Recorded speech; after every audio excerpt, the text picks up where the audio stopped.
Welcome, dear friend. I am so glad you are here tonight.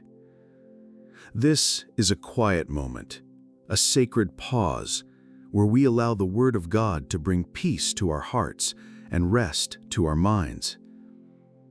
The Gospel of John tells us that if every miracle and every word of Jesus were written down, the whole world would not have room for the books. And yet, John chose to share with us 7 signs, 7 miracles that reveal the glory, the love, and the power of Christ. Tonight, as you prepare to rest, I invite you to listen to these 7 miracles, not only as stories from long ago, but as living truths for your heart right now. Close your eyes if you wish. Take a deep breath and let the Spirit of God surround you with calm. As you hear each miracle, may you feel the gentle presence of Jesus in your own life, and may His peace guide you softly into sleep. If this message blesses you tonight, remember to subscribe, leave a like, and share this channel with someone who also needs rest in the Lord. Now, let us begin with the first miracle, the wedding at Cana. The first miracle of Jesus happened during a wedding celebration in Cana of Galilee. The joy was great, but soon the hosts faced a deep embarrassment. The wine was gone. For that culture, the end of the wine meant the end of the feast. Mary, the mother of Jesus, looked at him and said with simple faith, "They have no more wine." Jesus asked the servants to fill the jars with water, and when they poured it out, the water had been transformed into wine, a wine far better than the first. The lesson is timeless. With Jesus present, scarcity turns into abundance. With Him, endings become new beginnings.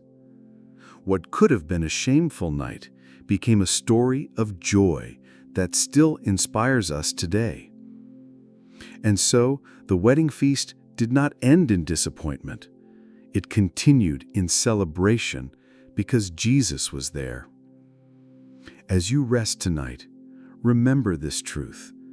When Jesus is with you, the joy of your heart will never run out. Even in moments of lack, His presence brings more than enough. The healing of the official's son. A man of authority came to Jesus, not as a leader, but as a desperate father. His son was dying.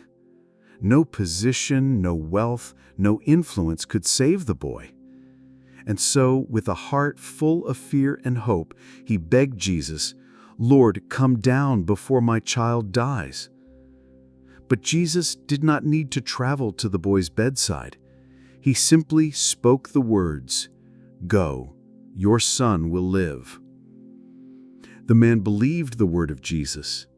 He returned home, and along the way, his servants came running to meet him with the news. The boy was healed. What was moments away from death became a testimony of life.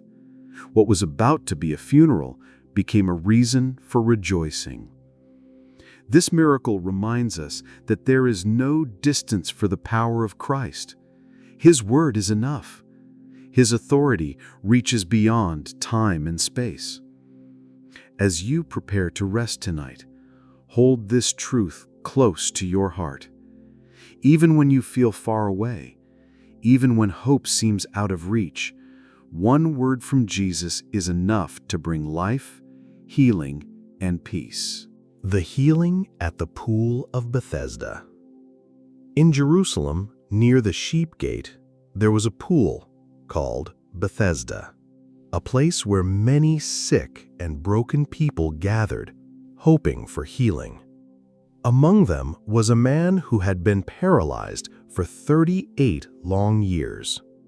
Day after day, he lay there, waiting for a chance, waiting for someone to help him, but the help never came. When Jesus saw him, he knew how long the man had suffered, and he asked him a simple question: "Do you want to be healed?" The man answered with despair, "I have no one to help me." But Jesus spoke words that changed everything. "Get up, take your mat, and walk." And immediately the man stood on his feet, no longer forgotten, no longer alone. This miracle reminds us that when human help fails, the mercy of Christ never fails. When the world offers delay, Jesus brings restoration. When we feel unseen, He looks at us with compassion. Tonight, as you rest, remember this: Jesus knows your struggles. He knows how long you have carried them. The feeding of the 5,000. A great crowd had followed Jesus into the hills. More than 5,000 men were gathered there, not counting women and children. And soon, hunger filled the air. The disciples looked at what they had and saw only scarcity. Just 5 small loaves of barley bread and 2 little fish. From a human perspective, it was impossible. But Jesus took what was given. He lifted his eyes to heaven. He gave thanks, and he began to break the bread. As it was shared, it multiplied, and everyone ate until they were full. When it was over, 12 baskets of leftovers remained. The miracle teaches us this: in the hands of Jesus, the small becomes great. The little we surrender is multiplied for abundance. His blessing turns insufficiency into overflow. As you prepare to rest, remember, whatever you place in His hands will never be wasted. He is the bread of life, and with Him, your soul will never hunger again. Jesus walks on water. Night had fallen, and the disciples were crossing the lake in their boat. The wind grew strong, the waves began to rise, and fear filled their hearts. They were not far from land, yet the darkness and the storm made the journey feel endless. In the middle of their struggle, they saw something impossible. Jesus was walking toward them on the water. The storm did not stop Him. The waves became a pathway beneath His feet. The disciples trembled, but Jesus spoke words of comfort. "It is I. Do not be afraid."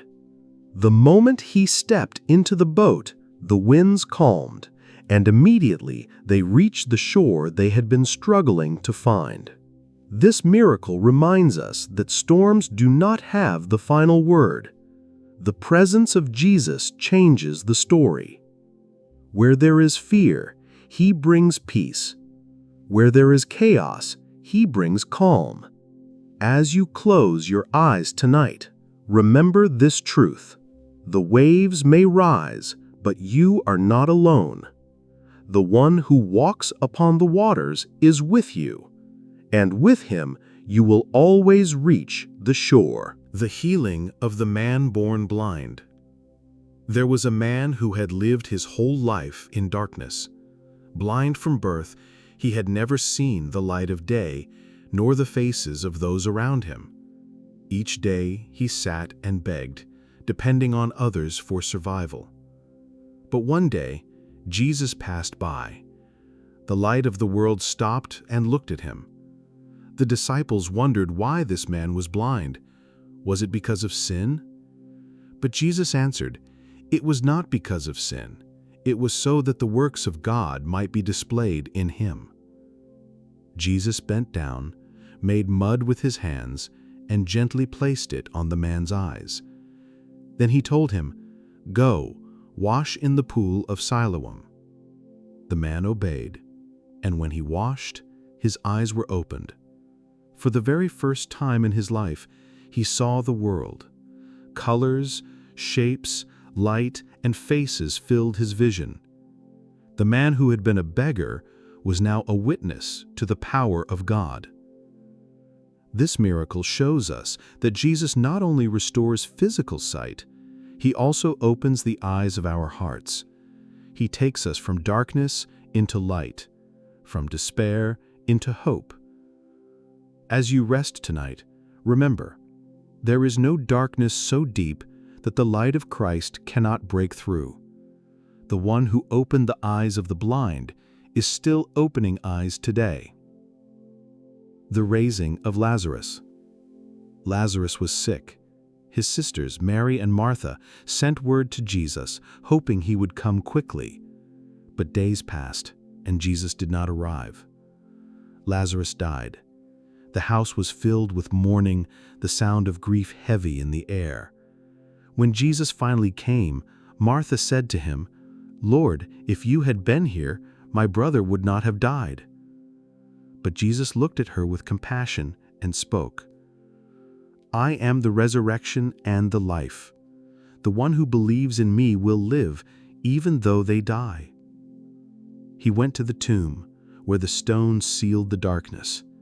With a voice that carried power and eternity, Jesus cried out, "Lazarus, come forth!" And the man who had been dead for 4 days walked out of the grave, still wrapped in burial cloths, yet fully alive. This miracle reveals that even death itself must bow to the voice of Jesus. Where we see the end, he brings a new beginning. Where we see loss, he brings hope. As you prepare for rest, hold this truth close to your heart. The same voice that called Lazarus from the tomb is calling you to life. In his presence, there is no final goodbye, for he is the resurrection and the life.